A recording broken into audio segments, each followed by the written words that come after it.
Here's Rupert Lowe MP proving he can outdo his old party Reform with rancid tweets that push division and sow seeds of violence. We need to create such a hostile and unwelcoming environment for illegal migrants that the vast majority deport themselves. This tweet got support from Tommy 10 names. These comments appeared to be welcomed by the far-right activist Tommy Robinson, who quoted the post and said, "My man." And condemnation from Zach and Jeremy. Exclusive. Zach Polanski and Jeremy Corbyn slam Rupert Lowe's utterly repulsive and deeply un-British social media comments. Of course, Rupert doubled down with this reply. "I've just been attacked by both Polanski and Corbyn over my calls to implement a hostile environment for illegal migrants. What a duo. Polanski says I should be absolutely condemned, calling it nasty and cruel. Corbyn says it's utterly repulsive. OK, lads, if you say so. I am very much of the view that allowing hundreds of thousands of unvetted young men from cultures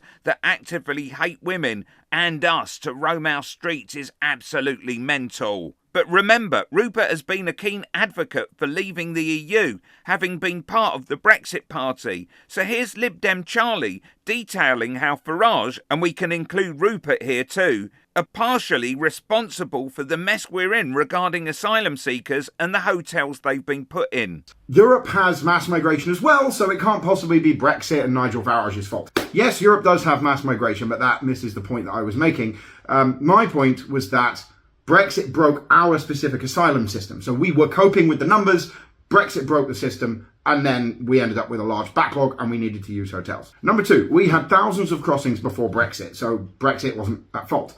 Yes, that's true. There were thousands of crossings before Brexit, but again, we could cope with those numbers, and then post-Brexit, we lost the Dublin Agreement, the numbers tripled.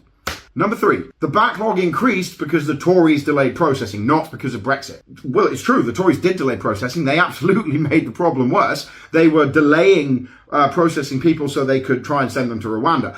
But that happened after the hotels were already a problem, after the small boats had already increased. The cause of the increase was Brexit. Number four, the Dublin Agreement didn't actually work very well. We didn't return very many migrants. Arguably true, we didn't return lots of migrants under the Dublin Agreement, but we didn't need to because firstly, the numbers were a lot smaller to begin with, and secondly, the power of the Dublin Agreement was actually the deterrent effect. It stopped them coming over in the first place. Number five, we actually took more migrants in under the Dublin Agreement than we gave back. This is partially true.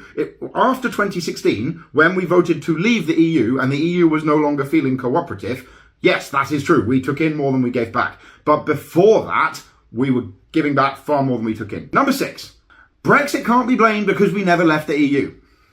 Right, okay, I do get it. There are a lot of people who voted to leave the EU that did not get what they wanted out of that. I understand that. But it doesn't change the fact we did leave the EU. We did leave the Dublin Convention as a result of that, and that caused the problem. Number seven, we can't have left the EU because we're still in the European Convention on Human Rights. I understand there are a lot of different treaties and there's been a lot of misinformation, but the European Convention on Human Rights is totally different to the EU. Number eight, Farage can't be blamed for any of this because he wasn't in government.